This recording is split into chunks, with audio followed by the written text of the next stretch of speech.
15.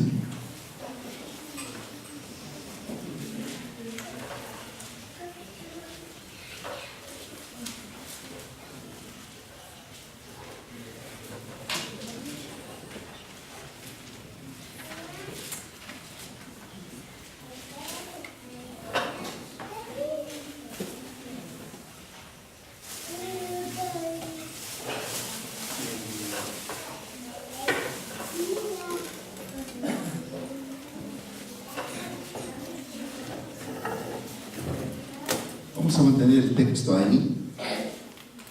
Durante estos estos 2 meses, el pasado y estamos tocando el tema del discipulado personal.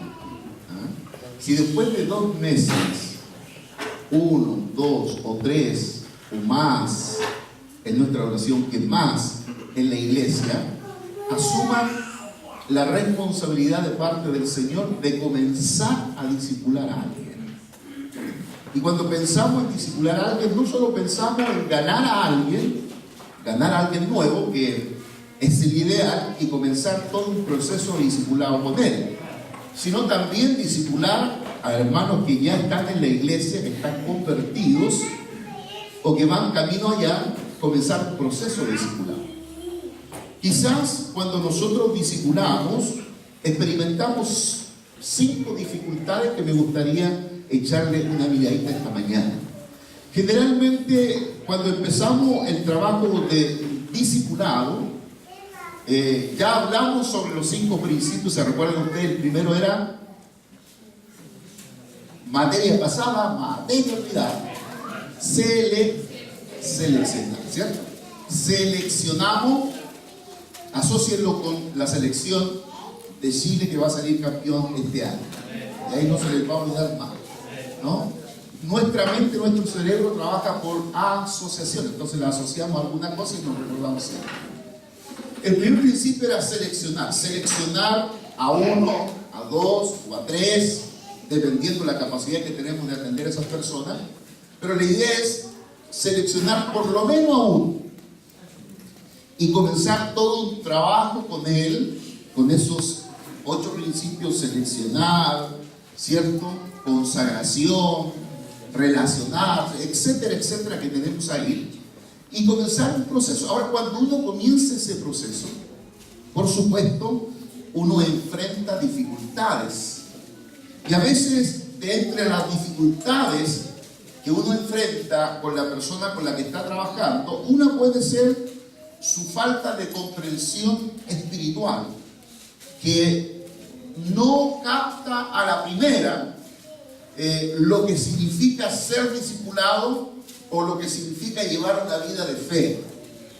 Cuando las personas llegan al Señor por una necesidad, enfermedad, problemas, qué sé yo, hay muchas razones por qué llegamos al Señor, y a veces las personas quieren quedar solamente en esa etapa, en la etapa de que yo llegué por una necesidad, el Señor satisfizo esa necesidad, solucionó el problema, y yo me quiero quedar solamente en ese nivel, en el nivel de ver a Dios como el que soluciona los problemas, y no pasar más allá de otro nivel de conocer al Señor como Salvador y como Señor. Porque cuando nosotros quedamos solamente en la primera etapa, comenzamos a desarrollar una vida espiritual, una vida de fe, sin tener mayor entendimiento, que cuando nos encontramos con Dios, ese encuentro Dios espera producir en nosotros, multiplicar o reproducir a su Hijo Jesucristo en nuestra vida. Amén. Y nuestra visión reza de esa manera: Dios anhela una gran familia con hijos e hijas semejante a Jesucristo. Por lo tanto, lo que Dios va a comenzar a producir en nosotros, sin duda, es a Jesús en nuestra vida. Que nuestra vida se parezca lo más al Señor Jesucristo. Y quizá una de estas dificultades es tener una comprensión espiritual. Ahora sí leo los versos que les cité. capítulo 15 de Mateo.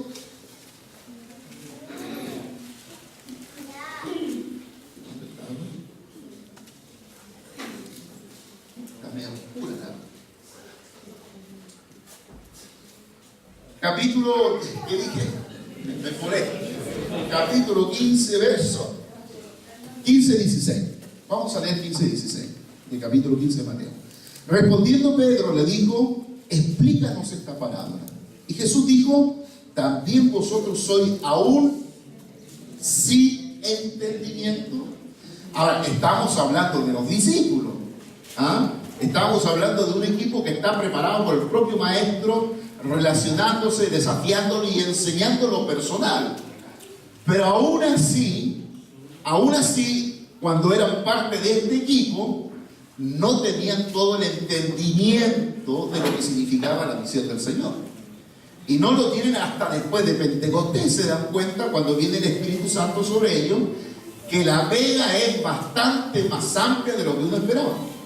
Por lo tanto, cuando uno comienza ese proceso de discipular, uno se puede encontrar con esta dificultad, que la persona no tenga todo el entendimiento que uno esperaba, todo el entendimiento espiritual, que los primeros pasos no tenga ese entendimiento de lo que significa la vida de fe, de lo que significa llevar una vida de fe, como lo expresaba muy bien este himno: usa mi vida.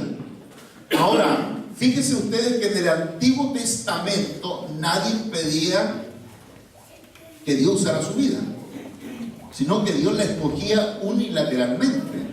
Dios escogió a Abraham de entre los caldeos, ¿cierto? De una cultura pagana. Entre muchos que habían ahí, Dios escogió uno. Eso se llamó Abraham. Con él comienza el pueblo judío, el primer hebreo, el primer hebreo. Dios escogió después la descendencia de Abraham y va escogiendo unilateral. Y dentro de eso escoge a Ciro, el rey medo-persa. Conocen la cultura medo-persa, que era la cultura más complicada y más suicida. De hecho, los medo-persas eran los que crucificaban, y los romanos toman de ahí la crucifixión. Por lo tanto, Dios toma a Ciro, a este sanguinario, y ¿cómo lo llama Dios? Mi siervo. Y mucha gente podrá ser siervo del Señor sanguinario, lo podrá usar. Bueno, en el Antiguo Testamento Dios usaba unilateralmente, porque la gente no pedía ser usada. Por lo tanto, Dios tomaba a personas, individuos, para cumplir. Y cuando cumplían, cuando lograban cumplir el propósito por el cual Dios los tomaba, luego quedaban de lado. En el Nuevo Testamento ya Dios no escoge, sino que Dios llama. Y nos llama a la salvación a través de Jesucristo. Recibimos, nos encontramos con Jesús, nuestra vida es cambiada, nuestro espíritu es revivido, porque nuestro espíritu está muerto, es revivido. Y del momento que nosotros somos revividos, somos salvos, llamados de Dios, entonces Dios escoge a aquellos que quieren ser usados por Dios. Por lo tanto, fíjense, primero en el Antiguo Testamento Dios escogía unilateralmente, pero en el Nuevo Testamento Dios escoge primero a los que son salvos. Ya Dios no escoge en forma unilateral. Por lo tanto, aquellos que somos llamados, aquellos que somos salvos, deseamos o debemos desear ser usados por Dios. Debemos pedir, orar: Señor, yo quiero ser usado por ti. Úsame. Y cuando nosotros decimos úsame, no es que todos tenemos que ser pastores, sino úsame donde yo estoy trabajando, o donde estoy estudiando, o donde estoy sirviéndote, o donde yo estoy viviendo. Señor, úsame. Y esta oración, este clamor interno, es un clamor que tenemos que traer delante del Señor. Si tú no le pides que Dios te use, Él no te va a usar, porque ya no está la dispensación de que Dios tomaba en forma unilateral. Dios te usaba aunque no quería.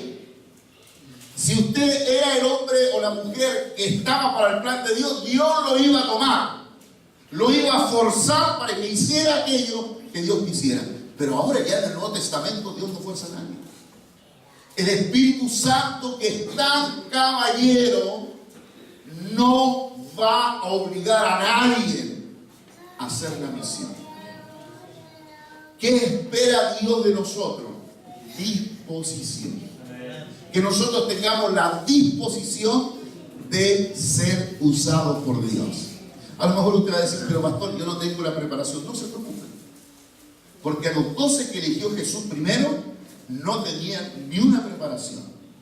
De hecho, el texto bíblico dice que eran sin letra y del vulgo, indicando que no tenían una preparación académica, no eran académicos, no habían ido a escuelas formales, habían tenido solamente la educación oral, de conocer la escritura por narración oral, no tenían acceso ni siquiera a la Torá, ni a la ley, ni al Antiguo Testamento como palabra, no podían tener un librito, ni un folletito, ni un tríptico, ¿cierto?, que usted recibe todos los domingos, no tenían nada.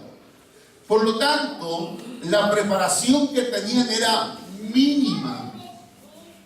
Pero sabe que cuando el Señor los llamó, cuando el Señor los llama, ellos en forma inmediata obedecieron el llamado del Señor. Se recordarán la experiencia de Mateo, ya que estamos leyendo su evangelio, que dice que era un publicano, ¿cierto? Que cobraba ahí los impuestos, y el Señor, pasando por ese lugar, dice, y mirándolo a Mateo, mirando a Leví, y le dice, sigue. Y esta expresión tremenda, y dejándolo todo, le siguió. Por lo tanto, queridos hermanos, cuando está a nuestra disposición, Dios nos va a usar. Por eso tiene que salir de ahora de nosotros: Dios, úsame. Y quizá enfrentemos la primera dificultad de no tener todo el entendimiento, de no entender la magnitud del llamado de Dios, de no entender para qué Dios nos ha llamado, cuál es el propósito que Dios tiene con nosotros como familia, qué es lo que Dios quiere hacer con nuestra familia. No podemos pensar nosotros que estar en familia es para pasarlo bien toda la vida, ¿no? La familia tiene un lugar en el propósito de Dios. La familia está para mediar el evangelio, ¿no? A través de la primera familia en Edén vino el Hijo de Dios, y esa familia me dio el evangelio para todos nosotros. Por lo tanto, queridos, tenemos una razón de ser. Cuando nos constituimos en familia, cuando nos casamos para llevar adelante la familia, no solo estamos pensando en la procreación, no solo estamos pensando en tener la dicha de tener hijos, tenemos que tener la mentalidad de entrenar a nuestros hijos para que ellos sirvan al Señor. Es que en el Antiguo Testamento lo más sobresaliente en la formación de los hijos, para enseñarle la ley, para enseñarle la palabra de Dios desde pequeño, en el camino, en la casa donde estuviera el papá, repetía o la mamá repetía la ley con él, era para que Dios no solo fuera una figura exterior, sino que se constituyera algo parte de ese niño o de esa persona. Así que, querido, la familia es para mediar el evangelio. Nosotros no pongamos obstáculos para aquello, no pongamos limitaciones para aquello. Cuando el Señor nos ha permitido vivir en familia, tener familia, yo creo que uno de los elementos más importantes de que la familia permanezca junta para siempre es sirviendo al Señor. ¿Hay dificultades? Sin duda que sí. Las dificultades que usted experimenta como familia son las que experimento yo también como familia. Pero no hay ni una situación o problema que no pueda tener en Dios solución. Por lo tanto, queridos hermanos, esa falta de entendimiento a la primera, sin duda, si usted piensa, los años de fe que ya llevan, 1 o más años, su entendimiento ha ido creciendo, ¿cierto? Lo que yo entendí el 15 de octubre de 1978, teniendo un entendimiento muy precario de lo que Dios quería para mi vida, después de 35, 37 años sirviendo al Señor, tengo mucho más claridad. Y cuando nosotros comenzamos a discipular a las personas nuevas, a lo mejor no tengan todo el entendimiento de lo que Dios espera de esa persona. Pero hemos dicho, discipular es traspasar la vida de fe, traspasar la vida de Dios que está en nosotros en aquello que estamos discipulando. Por eso, querido, yo creo que es importante no ponerle limitaciones al Señor. Nosotros como familia no limitemos al Señor, sobre todo cuando comenzamos nuestra vida de fe como familia con niños pequeños. Nosotros también, nuestros hijos que están aquí, los dos grandes, lindos, bonitos, algún día los anduvimos trayendo en brazos. ¿Ah? Aquí el culto terminaba a las 10, la micro pasaba solamente un cuarto para las 9, la cual pensar, y teníamos que pegarnos el pique allá a Colón, en brazos, y a veces lloviendo y llegábamos todos mojados hasta los calzoncillos, disculpen, pero servíamos al Señor. Y aún así, viviendo todo ese proceso de servir al Señor, entendimos, cuando éramos jóvenes, antes de casarnos, cada uno deseábamos servir al Señor con todo nuestro corazón. Y cuando dos personas solteras que quieren servir al Señor se casan, no tiene por qué disminuir el anhelo, el deseo de servir, todo lo contrario, se potencia, se duplica servir al Señor. Y hermanos, y aun cuando no teníamos todo el entendimiento, siendo muchachos que querían servir al Señor, con los años Dios nos fue dando ese entendimiento. Miremos Lucas capítulo 18, el verso 31.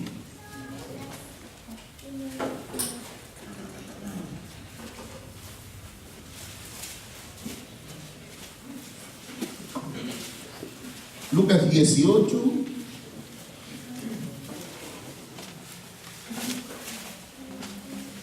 ...31 y 34. Tomando Jesús a los 12, les dijo: y aquí subimos a Jerusalén, y se cumplirán todas las cosas escritas por los profetas acerca del Hijo del Hombre. 34. Pero ellos nada comprendieron de estas cosas, y esta palabra le era encubierta, y no entendían lo que se les decía. Por eso yo digo, cuando nosotros iniciamos el ministerio de discipular, tenemos que tener paciencia con el que estamos enseñando. Porque a veces nosotros llegamos a la conclusión, ya nos juntamos 2 veces, este no entiende nada, ¿no? Tiramos la toalla demasiado rápido. Y querido, en las cosas espirituales no siempre hay una comprensión inmediata del proceso. A veces el engranaje mental necesita un poquito de tiempo para captar lo que Dios está esperando de nosotros. Y eso requiere tiempo. No formamos un discípulo en una semana, ni en un mes, ni en un año. Es cosa de preguntarnos cuánto se demoraron en formarnos a nosotros nomás. ¿Ah? En formarnos a nosotros se han demorado mucho y seguimos todavía siendo formados. Por lo tanto, mire, los discípulos que caminaban todos los días con el Señor, veían al Señor hacer milagros, escuchaban la prédica, escuchaban la enseñanza, y si quedaba duda, en el campamento ahí donde se acampaba, ellos acampaban, tenían la posibilidad en medio de la fogata preguntar al Señor: Señor, ¿qué es lo que quisiste decir con esto o lo otro? Y a veces el Señor se sorprendía que ellos no entendían, porque el Señor consideraba que lo que estaba diciendo era tan sencillo.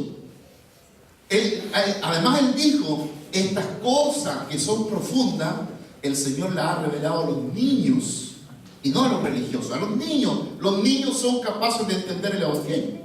Por lo tanto, nosotros necesitamos darle tiempo. Yo sé, a veces en los cultos familiares, usted ha invitado a una persona 1, 10, 100 veces. Invítela 100 veces más. No pierda la paciencia. Si el que hace la obra no somos nosotros, es Dios. Y a veces el Señor, en la medida que va produciendo la intención de ir a un lugar, el Señor también está trabajando en esa persona. Dios está haciendo una obra en esa persona. Me recuerdo del texto de Eclesiastés 3:11. Por favor, vamos a leerlo.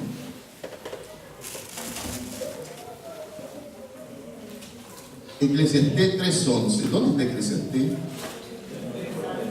Es un librito chiquitito que se mete por ahí, ¿no? Cuesta pillarlo. 3:11. Dice: todo lo hizo hermoso en su tiempo, y ha puesto eternidad en el corazón de ellos, sí que alcance el hombre a entender la obra que ha hecho Dios desde el principio hasta el fin. Cuando tú oras por una persona, por un vecino, a quien tú invitaste, lo invitaste, oraste por él, desde el momento que oraste por él, Dios comienza a trabajar en él. Y Dios comienza a trabajar, mire, todo lo hizo hermoso, ¿dónde? En su tiempo, no en tu tiempo, en el tiempo de Dios. Y el tiempo de Dios es bastante diferente al nuestro, ¿sí o no? En el tiempo de Dios no cuesta levantarse temprano. En nuestro tiempo mucho que cuesta. Más cuando empieza el frío ahora, dan ganas de seguir en la camina. Pero queridos, Dios, mire, si uno pudiera pensar, reflexionando, en cuántas personas Dios está trabajando, de esas personas que todos nosotros estamos orando. ¿Cuántas serán? ¿10, 20, 100, 200, 500, 1000? ¿Cuántas serán? Y como es el tiempo de Dios, no es nuestro tiempo, a veces tenemos la tendencia a perder la paciencia. No, es que no entiende nunca. Y nosotros mismos que queremos salvar a alguien, lo condenamos diciendo, no, es que no entiende nada. Lo maldecimos diciendo lo que estamos diciendo. Y por eso que más cuesta. En nuestra área, donde desarrollamos el culto familiar, nuestra hermana Nancy, que es una evangelista neta, siempre está invitando a los vecinos, invitando. Y claro, por un buen tiempo, a veces los vecinos se les olvida la hora, etcétera, etcétera. Pero después de perseverar tanto, estamos teniendo las visitas, ¿cierto, Pastor Moisés? ¿No? Estamos teniendo las visitas, amigos, matrimonios que viven en el sector están viniendo, y nos hemos encontrado con algunos que hemos sido amigos desde pequeños con ellos, ¿no? Hemos vivido del mismo barrio.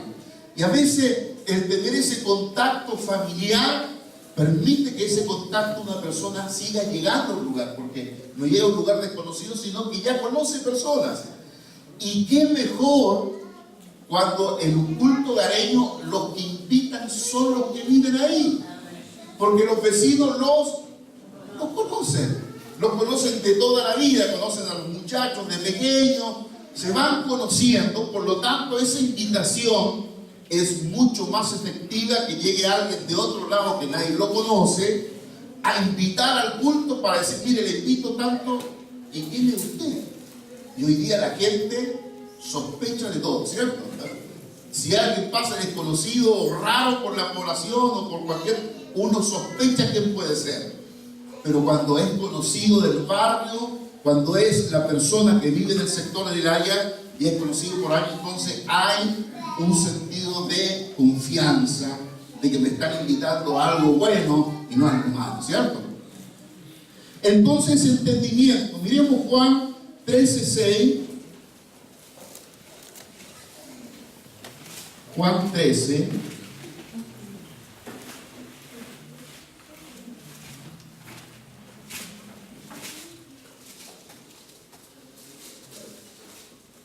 Trece, 6 al 8.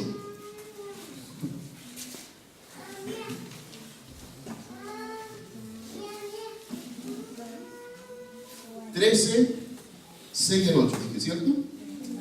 Entonces vino a Simón Pedro, y Pedro le dijo: Señor, ¿tú me lavas los pies? Respondiendo Jesús le dijo: lo que yo hago, tú no lo comprendes ahora, mas lo entenderás después. Y Pedro le dijo: no me lavarás los pies jamás. Jesús le respondió: si no te lavare, no tendrás parte conmigo. Mire, Pedro no entendió la acción de Jesús. ¿Por qué no la entendió? Porque Pedro tenía un paradigma en la cabeza. Benditos paradigmas que de repente nos quitan la bendición de Dios. El diablo es maestro para meternos paradigmas en la cabeza. Nos mete paradigmas, no, que te vas a enfermar, que se van a enfermar los cabros chicos, que van a hacer esto, que lo otro, y tú crees ese paradigma. Dígame usted si cuando uno hace la misión no está la mano protectora de Dios sobre nosotros. Es más, dice el texto bíblico 20 de Mateo 28, que dice el último texto: estaré con vosotros todos los días hasta el fin del mundo. Y hermano, ¿con quién va a estar Dios? Con los que van. También se queda con los que se quedan. Pero Dios está grato de ir por los que van, porque están cumpliendo ¿qué? Su misión. Y uno puede ver la mano del Señor como la vimos en estas misiones, que creo que son las misiones donde hemos estado más cómodos que nunca. ¿O no? ¿Ah? Hemos estado lo más cómodo lo posible. Dios ha sido bueno. El entendimiento, la capacidad de entender. Yo pregunto a cada uno de ustedes, sé que temprano el cerebro está funcionando si se tomaron un cafecito con alta azúcar, ¿ah? Para que funcione el cerebro. Si nosotros estamos comprendiendo, siendo capaces de comprender, de tener el entendimiento al cual el Señor Jesús apuntó a los discípulos, si estamos teniendo el entendimiento de lo que Dios realmente quiere que nosotros hagamos. Si ese entendimiento, y escuche bien, yo le dije delante, yo no espero que todo el mundo sea pastor. Ojalá fuera todo pastor. Pero como eso no va a ocurrir, pero yo espero que usted, en el área donde usted se mueve, trabaja, obra, acciona, usted sí en esa área pastoree con su profesión, con su especialidad, con su oficio, con lo que usted haya tenido por la misma experiencia. Allí sea un pastor. Porque para un hijo de Dios, llevar adelante cualquier actividad, sea profesional u otra, no integrando los principios del reino de Dios, no le va a ir bien. Usted tiene que considerar los principios del reino de Dios para que en su trabajo, en su empresa o en lo que sea, usted pueda ver la mano de Dios obrando. Porque hay un principio en la Escritura, pero que está tácito y está escrito.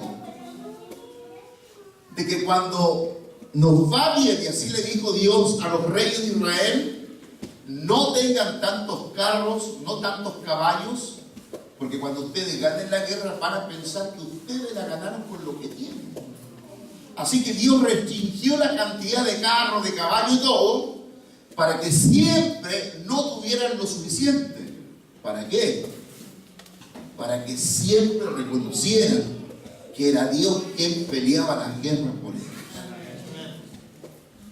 En el periodo de Josafat, anda, Dios le dice a Josafat, el rey, anda, porque yo voy delante de ti. Hermanos, cuando Dios va delante, ¿a quién hay que temer? Cuando Dios está contigo, ¿qué vas a temer? Dios va con nosotros. Y si hay una guerra que pelear, Dios la va a pelear. Porque Él prometió, Él es el guerrero, ¿no? Él es el gran guerrero. De tal manera que es un especialista en ganar batallas. Y a veces batallas difíciles. Queridos, aquellas personas que nosotros hemos pensado que puede ser un discípulo, la hemos seleccionado, ya estamos orando por ella, pidiendo al Señor que obre en su vida, obre en su corazón, que ponga en ella la necesidad de la fe espiritual. Ya seleccionada en la oración, comencemos a tener la paciencia de que Dios está obrando poderosamente en su vida. No olviden la escritura que leímos de 3:11 de Eclesiastés. Dios obra en su tiempo. No en el mío. A lo mejor soy yo el que invita, soy el que predica, y otro es el que gana la cosecha. A veces nos pasa así, ¿cierto? Y otra vez es al revés. Hay alguien que se le predicó, se le enseñó y llegó donde nosotros, y nosotros tenemos la posibilidad de comenzar a discipular y a formar a esa persona. Miremos un último texto, el capítulo 16 de Mateo. Mateo 16, versos 21 y 23.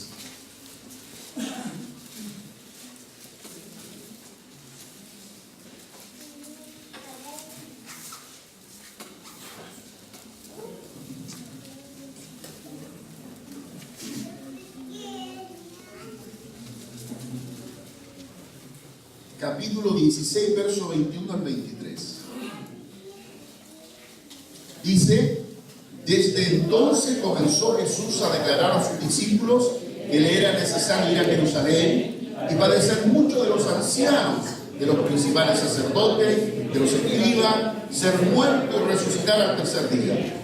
Entonces Pedro, tomándolo aparte, comenzó a reconvenirle diciendo: Señor, ten compasión de ti, en ninguna manera esto te acontezca. Pero él, volviéndose, dijo a Pedro: quítate delante de mí, Satanás, me eres tropiezo, porque no pones la mira en las cosas de Dios, sino en la de los hombres. Pedro pensaba que estaba dando la idea, ¿cierto? Wow, tomé leche en la mañana, se me ocurrió la idea. Pero esa idea estaba absolutamente contraria al pensamiento del reino de Dios. ¿Por qué nos cuesta a nosotros tanto vivir a veces en los principios del reino de Dios? Porque el reino de Dios generalmente, su manera de actuar, su manera de pensar es contraria a la lógica. Es contraria a la lógica humana. Y nosotros, todos los seres humanos, hemos sido educados en un sistema lógico. Por lo tanto, siempre estamos chocando con las ideas de Dios, con la mente y el pensamiento de Dios. Miren, en la Biblia dice: diga el débil. ¿Y cómo dice la lógica? El débil es débil nomás. Pero diga el débil, fuerte soy. Diga el débil que está confiando en el Señor. ¿Ah?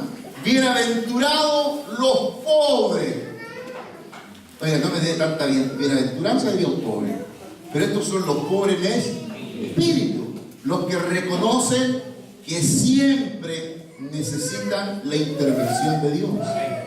Por lo tanto, imagínese, Pedro no comprendía, él entendió que el Señor muriera. Seguramente lo vio, Pedro era mayor que el Señor, tan joven. Él pensó lógicamente que tal cosa ni siquiera se hable, ¿no? Ni siquiera se mencione. Pero Pedro estaba expresando la lógica del ser humano, el agarrarse a la vida, el afianzarse a la vida, aunque no tenga propósito. Y el Señor Jesús fue claro, le dijo: Pedro, cuando le dice: quítate delante de mí, Satanás, hay mucha discusión con respecto a ese texto. Pero lo que yo quiero decir en ese texto es que Pedro no estaba expresando el pensamiento del reino de Dios. Y cuando un pensamiento no tiene nada que ver con el reino, aunque usted lo envuelva en caridad, lo vuelva en un manto místico de cuasi santidad, si no es del reino, no es del reino. No hay vuelta que darle. Usted lo puede volver, lo puede mejorar, qué sé yo, le puede hacer un montón de cosas, pero cuando son pensamientos no del reino, no son del reino. Bueno. Y lamentablemente, diga conmigo lamentablemente a veces el pensamiento que no es del reino de Dios, el pensamiento que no es del Espíritu, a veces se sobrepone en nosotros. Y estamos expresando el pensamiento que no es del reino. Por eso que después se ve el efecto en la conducta. Se ve en esa conducta. Y cuando se ve en esa conducta, aún dentro del reino, pero ni siquiera pensar dentro del reino. Miren, esta semana que yo estuve aplicando instrumentos de intervención en un colegio básico, X, uno de los profesores se me acercó y dice: ¿sabe, pastor?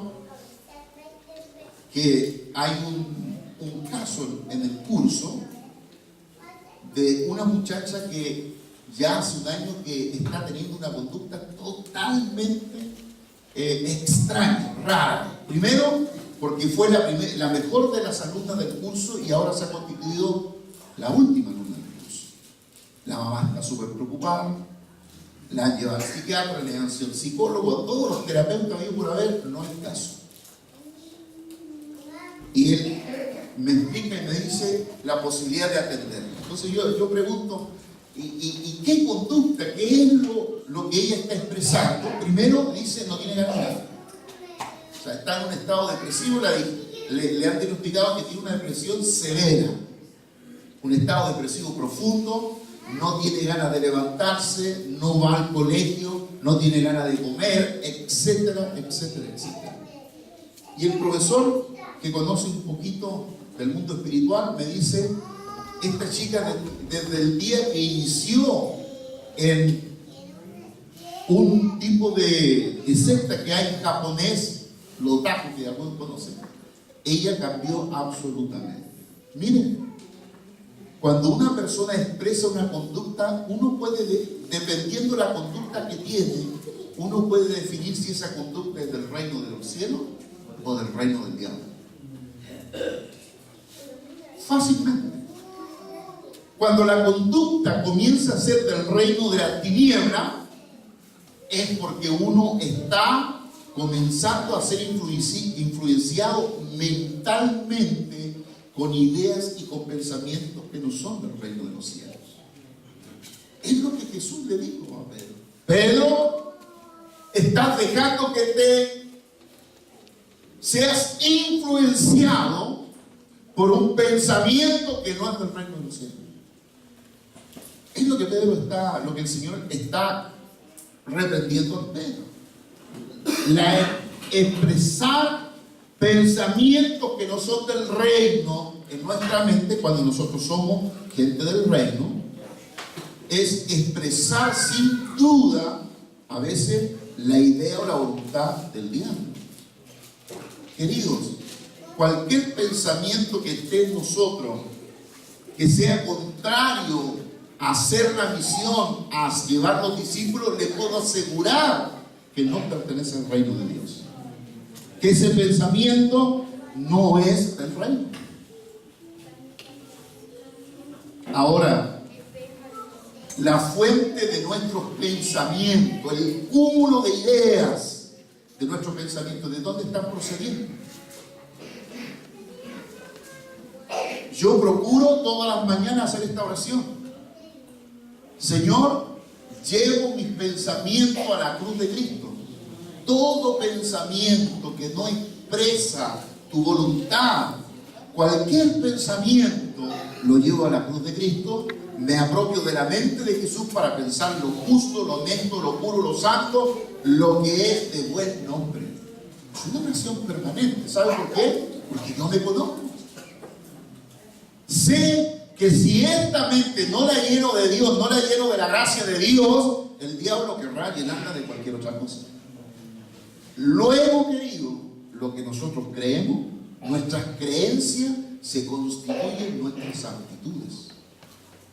Por eso, cuando uno puede ver las actitudes de una persona, sabe que se está nutriendo del reino de Dios o se está nutriendo del otro reino. Quizás no ha logrado tener todo el entendimiento. La reprensión a Pedro no significó dejarlo fuera de los discípulos. Es más, se constituyó en uno de los principales. Pero, queridos hermanos, cuando nosotros tomamos esta tarea de llevar adelante la misión, la obra de Dios, sin duda no vamos a tener toda la comprensión que necesitamos. Pero tenga paciencia. Ya la va a tener. Ya después de un año, de un par de años, entiende mucho más lo que Dios espera de usted. Y sin duda entenderá mucho más unos años después. Porque las cosas se hacen en el tiempo de Dios y no en nuestro tiempo. Pero no olvidemos nunca que desde el momento que invocamos el nombre del Señor a favor de alguien, es lo que yo oraba en la mañana: Señor, vuélvame la pasión por la intercesión, por interceder por otro. Recuerda lo que decía el profeta Samuel: pecaría yo contra Dios si no intercediera por el pueblo. Pecamos nosotros si no intercedemos por nuestros vecinos, por nuestros compañeros de trabajo, con la gente que nos relacionamos. Quizá una hojita en el mismo tríptico, una hojita, una parte blanca donde anota 2, 3, 4 personas que puedan tenerlos presentes por ahí y orar por ahí. A veces, miren, no necesita llevar una hora de oración por alguien. A veces es una oración. Esa oración es que llamamos relámpago. Señor, toca a Pedro, Juan y Diego. Son famosos esos discípulos, ¿no? O a Perico de los Palotes. Señor, tócalo. Haz una obra en él. Mire, una oración de eso, pero convencido, con fe, puede cambiar a cualquiera. ¿O no? ¿Sí o no? Puede cambiar a cualquiera.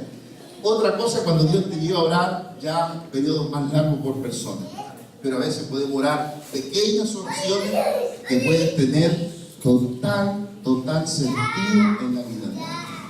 Así que, querido, yo lo digo, aunque no entienda todo, dele para adelante, porque el Señor en su tiempo nos da la plena certeza y la plena claridad.